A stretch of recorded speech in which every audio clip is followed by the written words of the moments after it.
I go back to being a very shy, very lonely kind of kid. And I remember being drawn to three things. First, of course, being drawn into music unnaturally. Another thing was flying kites, and another thing was motorcycles, even at that early age.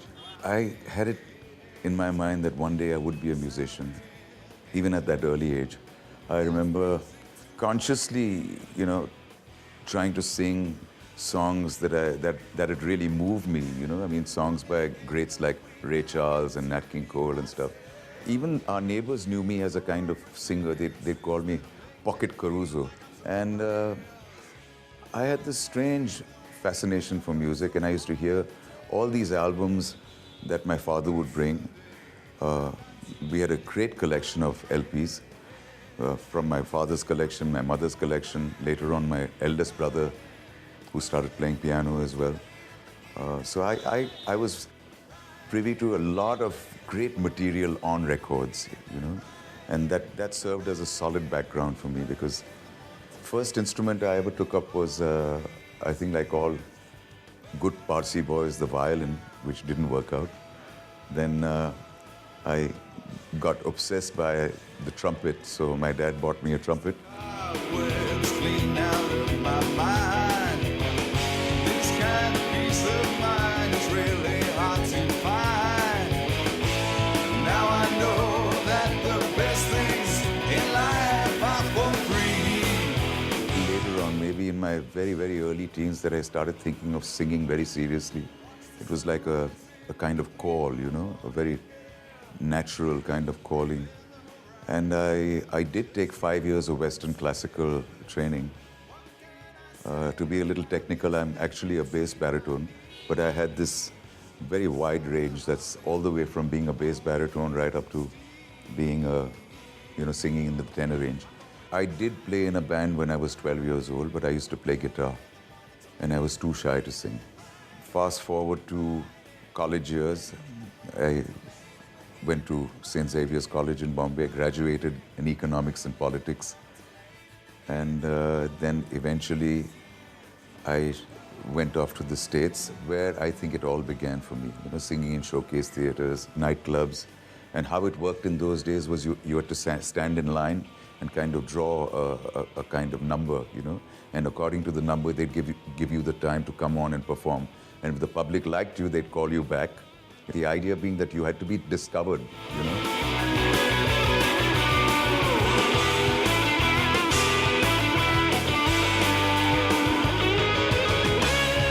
day in the week that I get to be myself.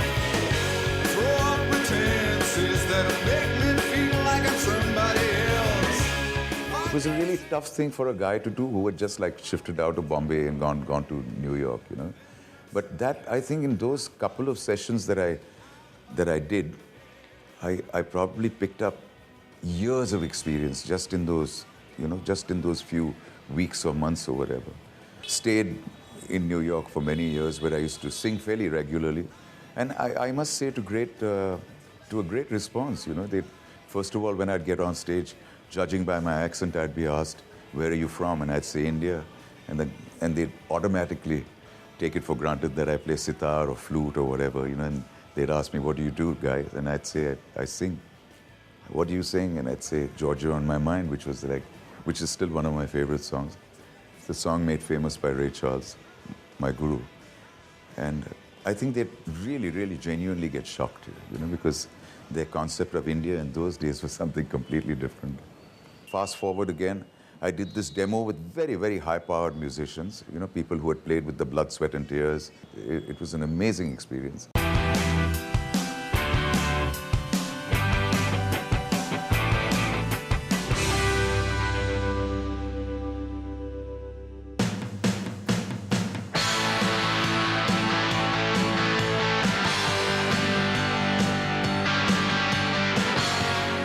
After doing that demo, ironically, I came back to India, and a family emergency. I remember at that time just thinking to myself, okay, I'm back in India. I'm not going back to the US, and now music is out of my life. But nevertheless, I kept feeling that somewhere, somehow, it'll happen, you know.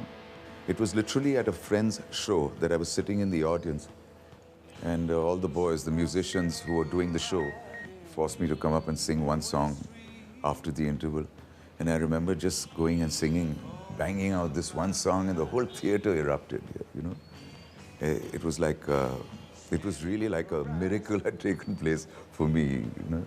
And the next day I was written about as the guy in the red shirt. They didn't even know my name. Way back in time. Wasn't so very long ago. Riding out in the country, I had to let you know you can run on the highway to heaven, where hearts collide, and then left there to bleed and run. Just through that one song, I was contacted by HMV, by Mr. V.T. Ravi, who asked me whether I had any original songs. I said, yes, I do. I've just finished this demo in New York City, you know. And he heard that and he signed me on. On a distant shore, I wrote a line at last. On the sea of my life, through all the days, through all the nights, it showed. I think the very next day I got a call from Prahlad Kakkar's office to say, do you sing jingles? And I said, I've never really sung a jingle here, but I am a singer. So, you know, just from that one night, everything started snowballing. And I started just singing one jingle after the other, and I mean, and then the shows kept coming, and then I got offers from Calcutta, and I got offers from, you know, Chennai, and I mean big offers, you know, like the World Cup or this or whatever, and I got into it full swing, and it was really like a miracle, you know, that one night just kind of turned everything around for me. It was like overnight, you know. And since I had been signed up by HMV, we started recording the album, an album that ultimately came to be known as This Cannot Wait. And I remember it was Ehsaan Noorani who came out with that title. Everybody who was anybody in the world of music in those days sang, I mean, was on that album. There was people like the great Louis Banks, Leslie Lewis, Mahesh Tenaikar, Zubin Balaporia, Shiv Mathur, Uday Benegal sang some harmonies for me, Carl Peters, Ehsaan I've mentioned. You know, so it was like everybody pitching into that album. And somehow what we came out with, I thought was really great, you know, for a first attempt at guys who had never really done an album, you know. And that was released, and I think it was very, very successful, actually. And it was a wonderful experience because I got to meet so many of these wonderful, wonderful people, you know. And I think it still sounds very nice. I mean, it makes me smile when I hear it, you know. And they left there to bleed and run on the highway to heaven, where hearts collide. And they left there to bleed and run.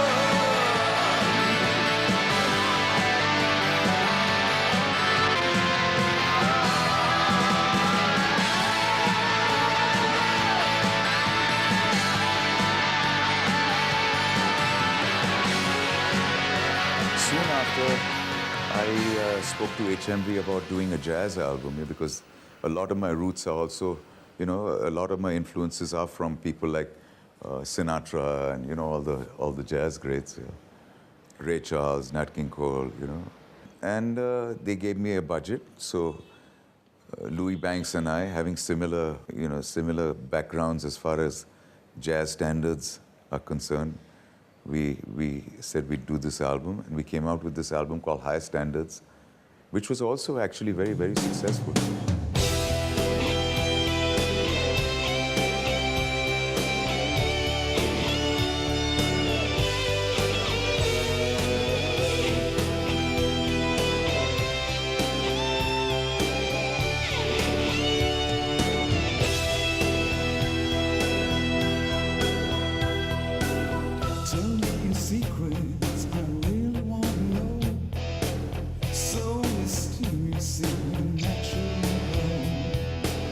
Then came the big album. You know, I was signed on, and I had the infrastructure to go back to New York and record an album.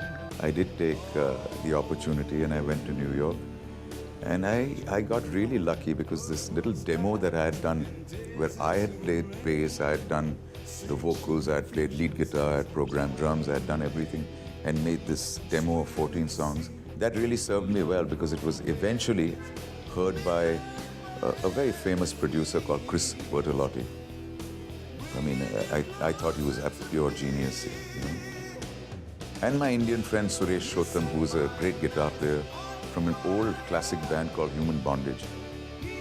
So he actually put me with Chris, and Chris heard the material and he said that I don't care about the budget as long as there are songs like the song. He had just heard a song called Other Side of Dawn, which became the title track of the album actually. And he said if there are more songs like this, I'm willing to do this. So just as I finished the album, which was also mastered in Los Angeles by EMI,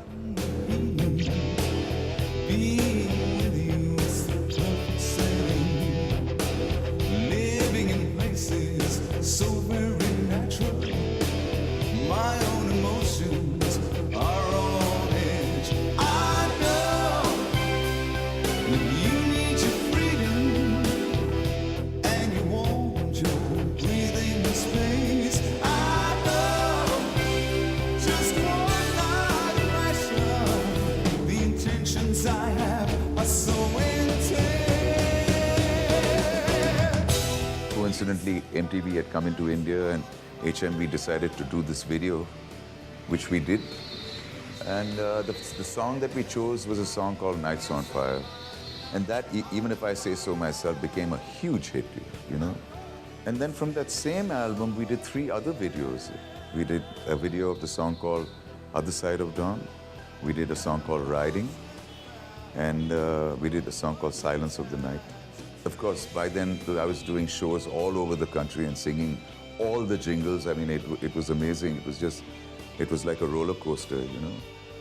But my heart was still in doing another album, so coincidentally, I was approached by another major label, and I again went back to New York. You set my nights on fire.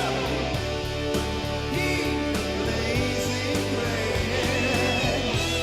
You set my nights on fire.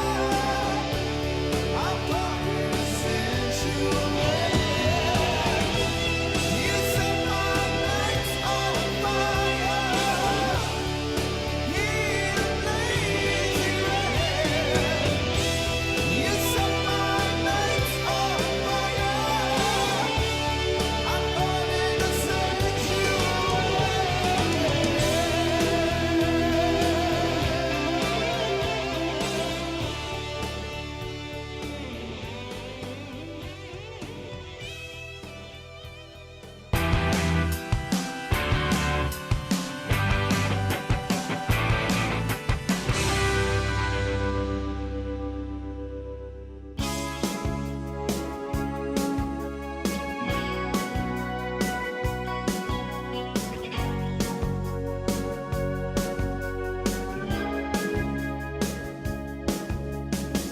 In the dark he sits and wonders, how far can she really be?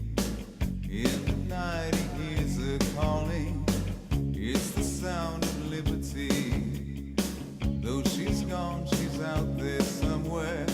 True to my love of motorcycles, I thought I'd do a motorcycle video. Now, every one of my albums, every one of my 6 albums has at least one motorcycling song, you know, because I'm so, if there's anything I love as much as I love music, it's motorcycles. So we chose this song called Riding, which is a lovely, I think a nice straightforward rock and roll song with really, really from the heart lyrics, you know. I mean, every word in that song, every lyric in that song is really so heartfelt. And I remember that song flowed so automatically, you know. It really describes what you feel before a bike ride, the night before, the excitement, and then getting on. Then the last video from that particular album was a very sensitive song called Silence of the Night. Fast forward a little more, did an album which is actually, I'd say, my favorite album, called Arrow in the Dust. Quite honestly, I don't know who owns the rights right now, but I'm just waiting for the day I can release that, because that album was recorded and through strange circumstances came out in the market 3 years after the date it was supposed to have, you know. And I guess, you know, there was never really an attempt to kind of push it, because I think I've seen this whole change happen in India. You know, when I did the first album called Other Side of Dawn, the whole movement had changed to Hindi pop and Bollywood, you know. And no channel was willing to play any of the Western videos for more than maybe once or twice a day, you know. So that was very, very disappointing. But in terms of artistic endeavor, that is, I think, my favorite album. It's called Arrow in the Dust.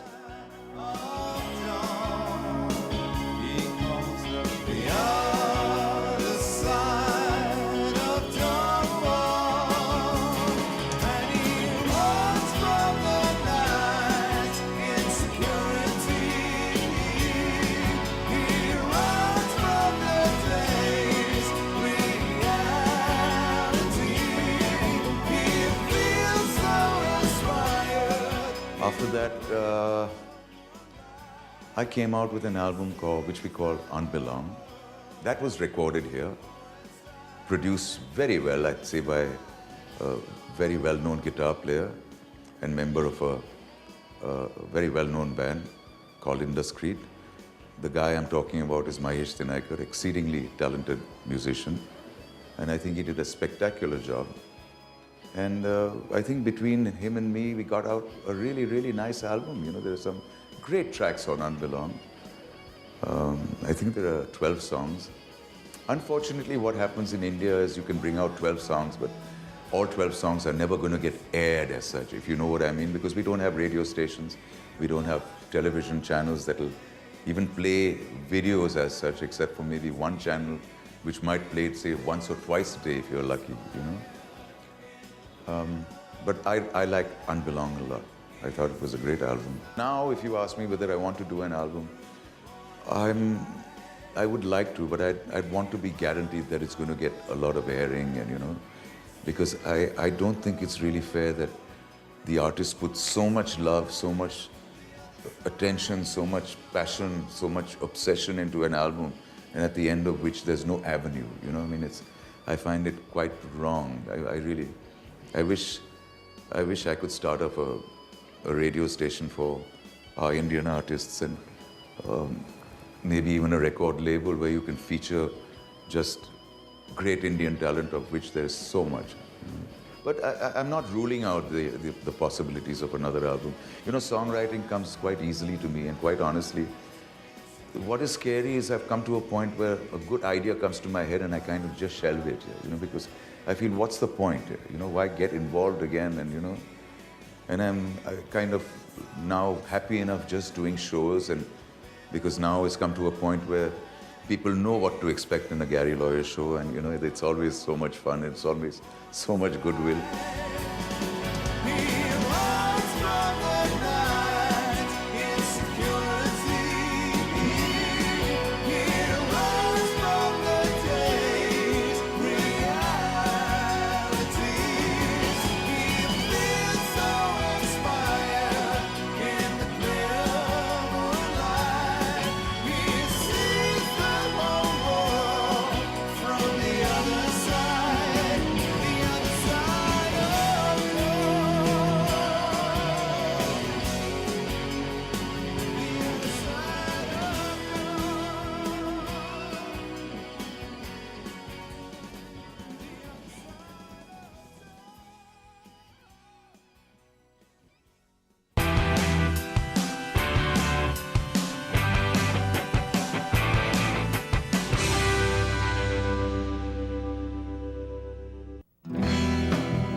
anti-smoking campaign, cigarette in my hand. I felt like a man. Strangely enough, kids asked me to sing it. I mean, I can't believe this phenomena, you know, because... So even in the world of ads, I've really done... My God, I've sung, I think, over 2,000 jingles. I really have.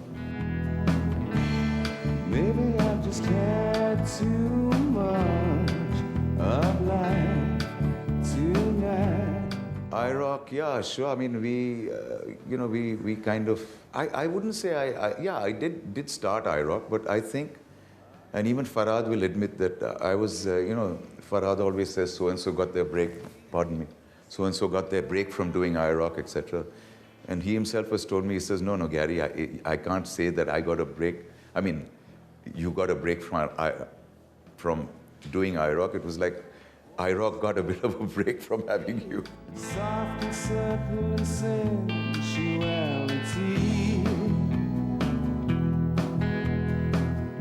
Another great concert that I remember was of course opening for Bryan Adams when he first came, you know. You know the venue, Brabant Stadium, legendary venue for cricket, in this case. The first big show there was, and it was packed, and there were, I don't know, 30, 40, 50,000 people, and a great show, really. I mean, it was a blast. Then another show, just off the top of my head, was the Osho Commune. I did the turn of the century there, you know, during the Osho celebrations. And why I'm telling you this is, imagine in one tent where there are, I believe it used to hold about 7,000 people. It's a huge tent. And you have people from all over the world. I mean, you literally have people from the US of A, from Thailand, from Denmark, from, you know, Japan, to you name it, Indians. And you have so many things, I mean, so many lovely people just having a ball all together, you know. So I've been through such lovely, lovely experiences, really. I really have, and it still makes my hair stand, you know.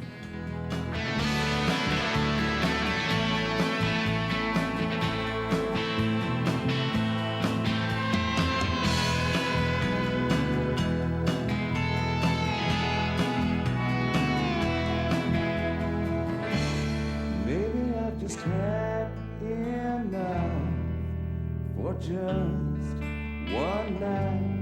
All the good done undone. And now, I think for me, what is wonderful is the way you're perceived, the way you're appreciated, because of the effort that you put in. Initially, it was like, you know, quite a lot of paranoia, because I knew I was getting into a realm that had never been gotten into before, you know, making music my life here, you know, and that too Western music. But I think now the identity is established.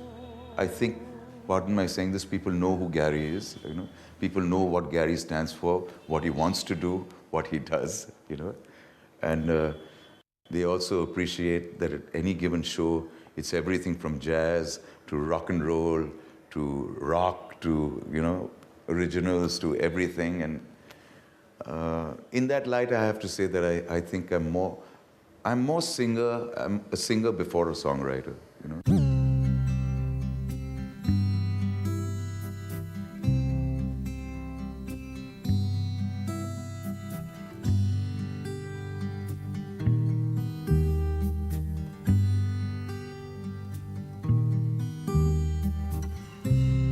And the early morning breeze, it still runs through my memories.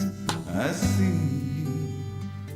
I think music is probably the one thing that binds everybody, you know. It's like it's a cementing factor.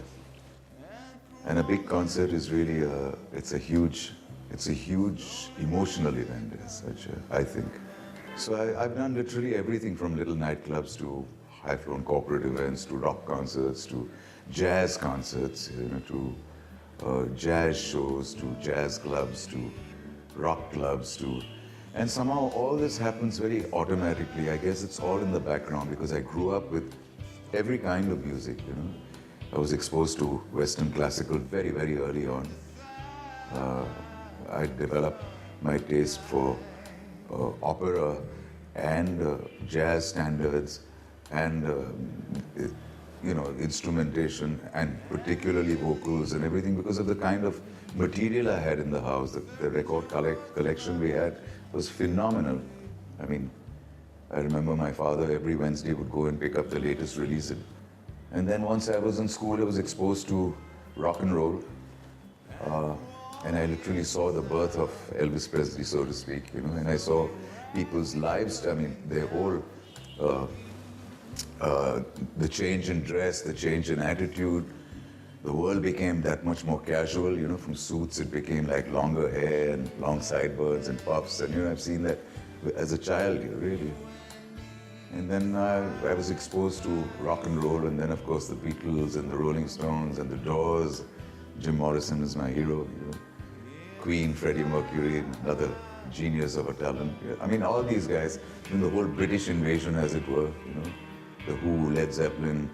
And, I've been lucky enough to be featured on albums, compilations which have the world's biggest artists. Starting with, I wrote a country song years ago. I think that was the first song that I ever recorded as such. It was a country song called We Were Both So Young. And I remember that came on a compilation with Gordon Lightfoot and Kenny Rogers and Don Williams and Anne Murray and all the big country stars. And very recently we had a classic compilation, I think it was on Virgin Records, which featured Nights on Fire along with Deep Purple, and I mean, you name it. I think the big bands were Whitesnake, whatever. So I've been fortunate enough to be featured along with the world's best, sitting right here in India, So, quite something, actually.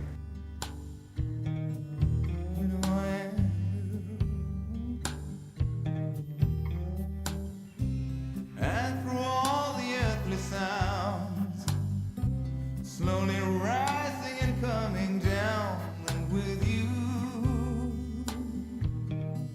yes I am. The future of Indian music is concerned. The future of Indian Western music, I only pray that there's more avenues, there's more platforms. We definitely need a 24-hour Western music radio station. And I'm talking about all the cities and all the towns. I don't mean just in Bombay. I definitely need the Indian artists to be featured so that young talented boys and girls can take their art really seriously and not use music as a kind of hobby which has to be supplemented by another professional income. A musician is meant to be a musician. A musician is meant to just do what his heart dictates. Take your risks, but at least do what your heart dictates and do it from your heart and soul. And somehow or the other, nature shows you the way. My tip to anyone who's young and wants to start out is, if you have faith enough, in yourself, and you believe in your own talent, then one way or the other, just go for it.